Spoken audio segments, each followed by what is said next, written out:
Alright, let's remember this again. I'm bringing you a great sword build this week for tournament play Mesmer. I've seen decent amount of success with it. I've only been toying with it a little bit, but it's a fantastic point holder. It doesn't control the fight as well as I'd like it to, but it gets the job done pretty well.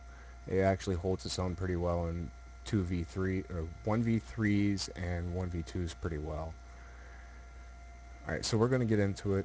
Same stats as before. We're going to use the Divinity, Berserker's Amulet.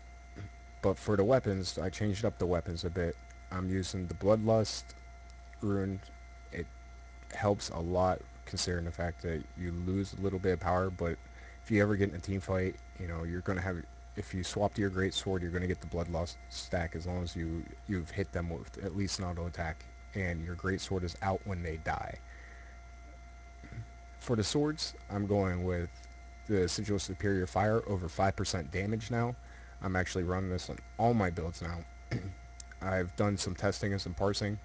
The Flame Blast hits for roughly 820 in this build, and my other build it hits for like 850.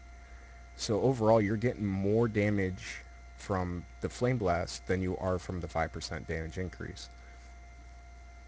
I don't run the Sigil of Superior Air.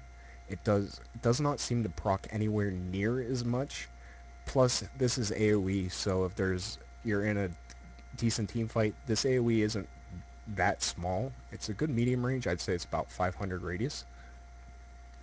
It has no diminishing effect at all, so it will hit everybody in the general area for 800. So it makes it a really good rune, plus the fact it procs quite a bit.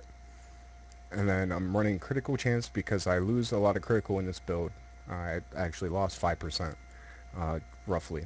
So I used the critical chance to get my critical back up there where I need it. And we'll get into the nitty gritty of skills and traits. We'll start with the traits first.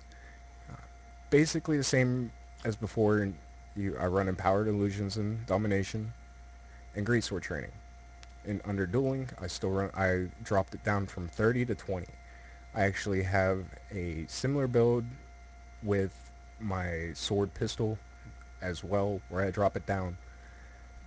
But there's a couple little key differences uh, in those builds compared to, it just depends on the situation, what kind of damage you're going against.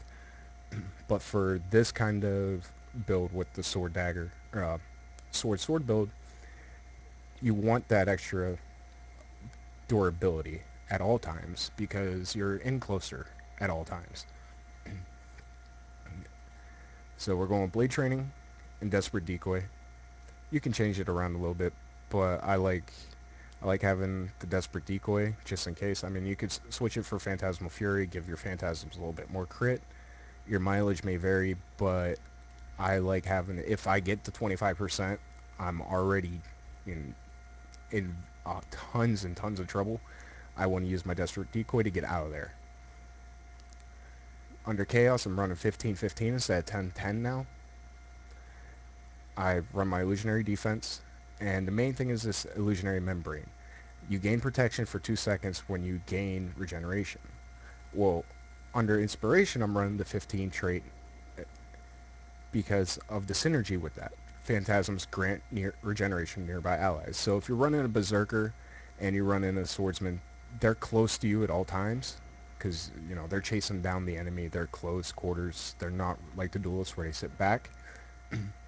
You want to have both of these because it gives you almost permanent uptime and protection and regeneration. So you have a little bit more sustain. You have a little bit more durability.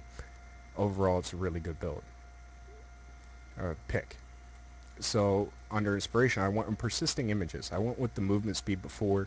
You can go with that, but I actually, for this build, since illusions are pretty squishy, I like having the 20% more health on these illusions.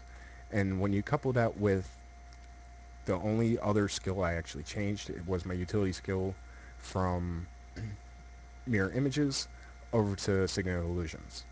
Gives them 50% more health. I don't shatter my images as much as I should. I use my distortion more than anything else.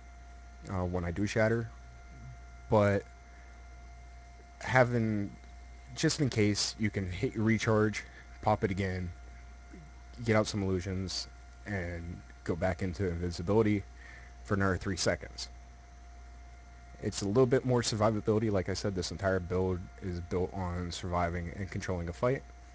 You can actually swap it out a little bit more and use null field instead of, say, phantasmal defender. Even though with this build, this defender has a lot of health, so you get even more HP buffer than the 20,472 health that you'll have in this build. So with the 20, you're roughly gaining probably 5,000 to 6,000 extra bonus health just by having this defender out, as long as you don't pop him too soon. But things happen. But while he's out, he's a very good HP buffer with this build. And again, I'm running decoy with the elite skill of massive visibility. As I said before, this skill is phenomenal for team fights. If someone's down, you can pop it. Just make sure they're not attacking, or they will come out of invisible as of recent patches. But before they can attack while they're invisible, you pop this, you can run in, pick them up, good to go. And overall, my entire uh, summary of this, I would say, is that put this thing on a point, see what you can do with it. I'm pretty sure they're going to need to send more than 2 guys to come get you off that point.